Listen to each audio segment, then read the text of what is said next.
Analisando processos investigativos, eu entendi que os investigadores criam perguntas para analisar um padrão de comportamento do indivíduo que está sendo questionado. Então, eles começam a fazer perguntas para que este próprio indivíduo entregue a resposta dentro do seu próprio comportamento. Isso me faz lembrar um ditado popular que diz que perguntar não ofende. Ora, isso depende muito da intenção da pessoa que está sendo perguntada. Se a intenção dela for ruim, possivelmente, ela vai ter um comportamento, uma resposta à sua pergunta que meio que envolve um pré-julgamento dentro da cabeça dela, como se a tua pergunta revelasse a intenção dela. No No Brain No Gamecast de hoje, nós vamos aprender por que perguntar é uma das melhores e mais afiadas armas corporativas.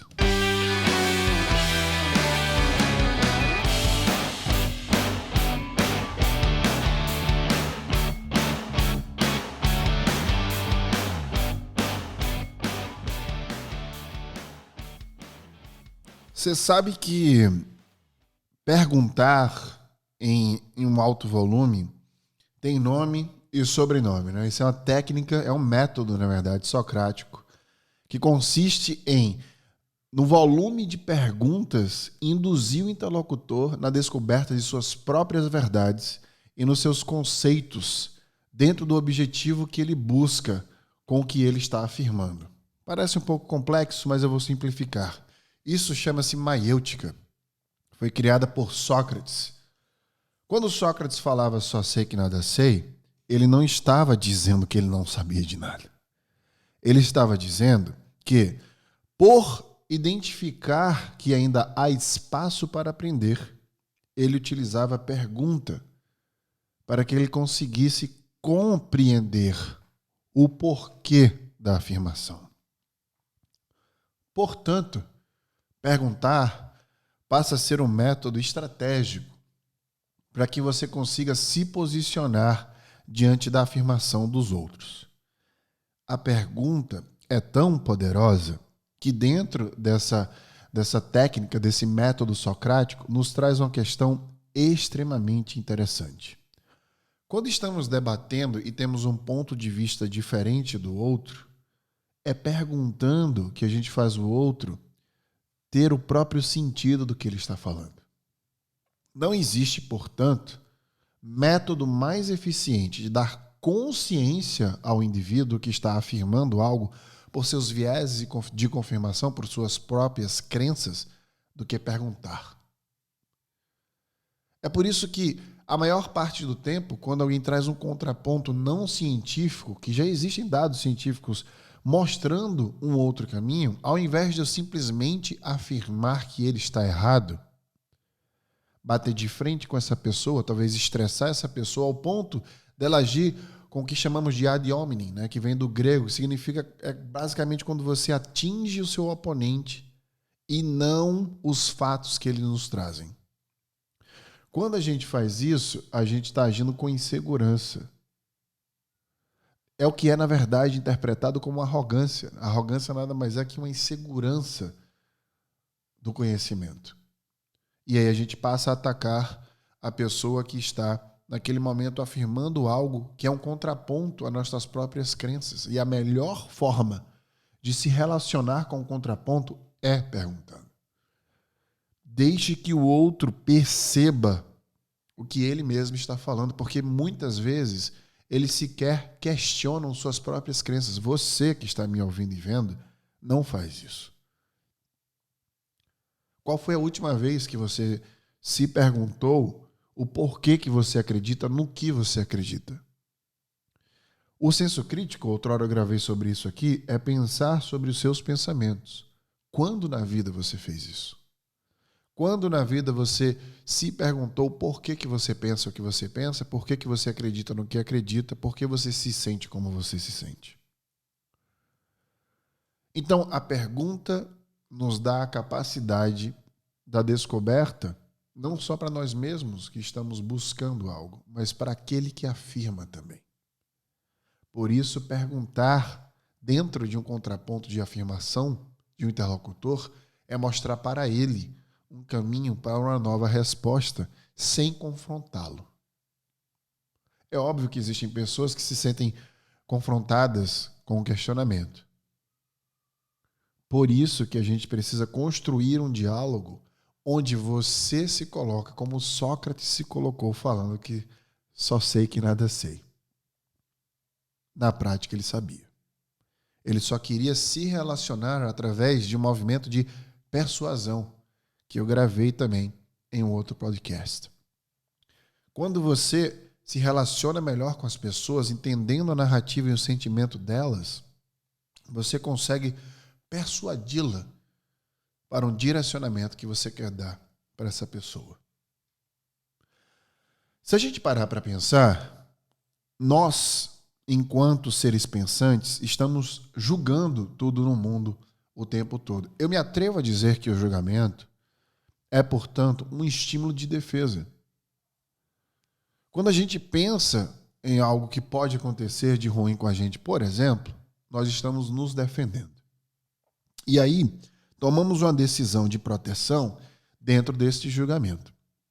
O problema é quando a gente deixa esse julgamento natural se expandir de uma forma, como um fungo, ao ponto de domar nossa própria visão e bloquear nossos filtros de percepção do comportamento alheio. Dentro deste aspecto, eu achei interessante trazer para vocês que uma das coisas que eu tento fazer a maior parte do tempo é que quando eu sinto que eu estou julgando alguém, positivo ou negativamente, eu utilizo a pergunta. Portanto, ao invés de falar para a pessoa que ela está fazendo algo, e ela naturalmente vai ter um comportamento de autodefesa, porque dificilmente nós vamos confirmar uma afirmação que não seja benéfica, a gente está combatendo esse conflito através da pergunta.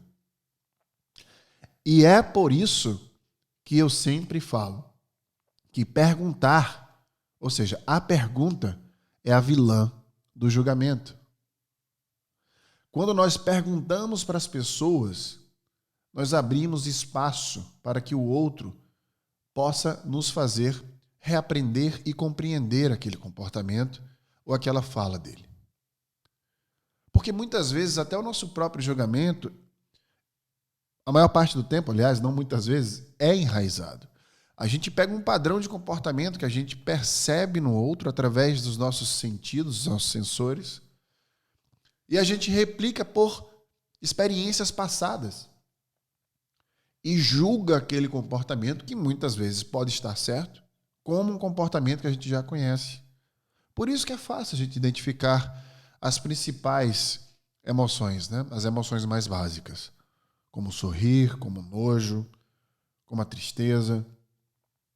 No caso do sorriso, a alegria, a raiva.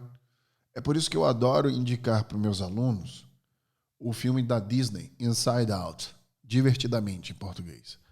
É uma aula de como o cérebro gera memórias, como a gente percebe o mundo através dos nossos sentidos, como as memórias são geradas através dos nossos sensores. Por isso que chamamos de memória sensorial. Então, essa percepção é natural. É uma percepção, um mecanismo de percepção de mundo mesmo. Como nós nos relacionamos com os comportamentos do mundo, das coisas, das pessoas. Por isso que, para que a gente consiga equilibrar o nosso julgamento e não deixá-lo prejudicar nossa própria percepção, é que eu digo que a pergunta é vilã do julgamento. Porque ela abre precedentes, possibilidades. Não existe uma resposta única para tudo. Todas as vezes que você julga o mundo ao seu redor, você está dando uma resposta fixa, linear para as coisas. E a pergunta te faz repensar. Eu sempre faço esse exercício. Quando eu tenho certeza absoluta de alguma coisa, o meu cérebro me alarma, me avisa de que não existe nada que seja absoluto no mundo. Eu já falei sobre Nietzsche aqui outra vez, quando ele disse que não existem fatos, o que existem são percepções. Isso faz com que a gente entenda que verdades absolutas não existem. É óbvio que estamos nos relacionando com o mundo das ideias, porque se a gente entrar em coisas específicas, como, por exemplo, estou segurando um copo, isso é uma verdade absoluta, isso é um fato. Eu estou falando de percepções. E nós construímos percepções o tempo inteiro nas nossas relações. Nossas relações são pautadas em percepções. Por isso a importância de perguntar primeiro para pensar depois. Isso me lembra um livro chamado Leviatã, um livro enorme, maior que a Bíblia Sagrada, inclusive. E tem uma frase em latim que é primo vivere après philosophere, alguma coisa do tipo. E aí a tradução dessa frase é primeiro viver, depois filosofar. Ou seja, se a gente tivesse que jogar com as palavras, seria trazer a pergunta para frente e a resposta depois da gente ter essa abertura de compreensão. Isso me lembra muito uma história de quando eu trabalhava na Califórnia. Eu sempre chegava às 10h30 da manhã, mais ou menos, no escritório. E aí tinha uma pessoa que se incomodava com isso porque ela chegava cedo. Só que a cultura da empresa era muito por gestão, por resultado, gestão remota. E ela ficava no meu pé o tempo inteiro. Chegou cedo para amanhã? Por que você chega tão tarde? E aí ela sempre soltava uma piadinha. Eu passei um mês mais ou menos olhando para aquela pessoa e falando, cara, eu não vou entrar no embate aqui e dizer para a pessoa não se importar com a minha vida, porque ela já deveria saber disso, né? A pessoa tinha 10 anos a mais que eu, inclusive. Ela deveria ter maturidade suficiente para se posicionar de outra forma. Mas como eu entendia que aquilo estava, de certa forma, prejudicando ela, né? Ela mesma, né? Estava se prejudicando com aquela sensação, eu passei a perceber que chegar àquele horário era um problema para ela, porque ela não poderia chegar naquele horário. Porque ela tinha uma rotina que a levava a chegar super cedo, como levar os filhos para a escola, a relação dela com o marido, e depois ter que ir para o trabalho. Então, parte da cultura daquela pessoa era chegar cedo, porque para ela chegar cedo era ser profissional, por exemplo. Então, ao invés de eu entrar num embate com a pessoa e mostrar para ela que ela deveria se importar com a vida dela e não com a minha, eu fiz uma única pergunta em um único dia que fez com que ela parasse pelo resto da vida de me questionar. Eu cheguei 10h45 nesse dia. Eu lembro que qual era o escritório que eu estava, porque eu mudei de escritório umas 4 vezes na época. E eu colocando as minhas coisas no lugar para começar a trabalhar, essa pessoa vira para mim e pergunta: por que você chega tão tarde todos os dias? Eu virei para ela. Eu queria dizer várias coisas. Eu queria falar um textão para ela. Eu queria colocá-la num lugar, sabe? A raiva veio, bateu, voltou e eu falei para ela: por que você se importa? Ela começou a gaguejar, o coração acelerou, eu sei disso porque a pulsação sanguínea aumentou, o rosto ficou vermelho, ela não sabia o que falar, ela ligeiramente gaguejou e falou: tudo bem, saiu de perto de mim naquele momento. Nunca mais ela fez um julgamento parecido. Isso porque a pergunta, o porquê, descasca a verdade por trás do comportamento do outro. Despe a intenção das pessoas. Perguntar remove todas as barreiras de intenção das pessoas. Quando você pergunta o porquê das coisas, você vai no âmago da intenção. E tem um livro maravilhoso que eu gostaria de indicar para vocês. Quem quiser receber o link direto desse livro, é só se cadastrar nesse link da descrição do podcast, que é Comece pelo Porquê, do Simon. Eu li esse livro há muitos anos, na época eu trabalhava no Facebook, foi ele quem me fez fazer essa pergunta para ela. Veja, a gente cresce achando que as pessoas mais inteligentes do mundo são aquelas que nos afirmam coisas, que nos trazem respostas. Só que quando a gente vai estudar viés de confirmação e as crenças, a gente nota que essas pessoas elas dão respostas baseadas em suas próprias vivências, suas próprias crenças. Muitas vezes sobre uma premissa de que uma resposta errada se aproxima mais da resposta certa do que uma não resposta.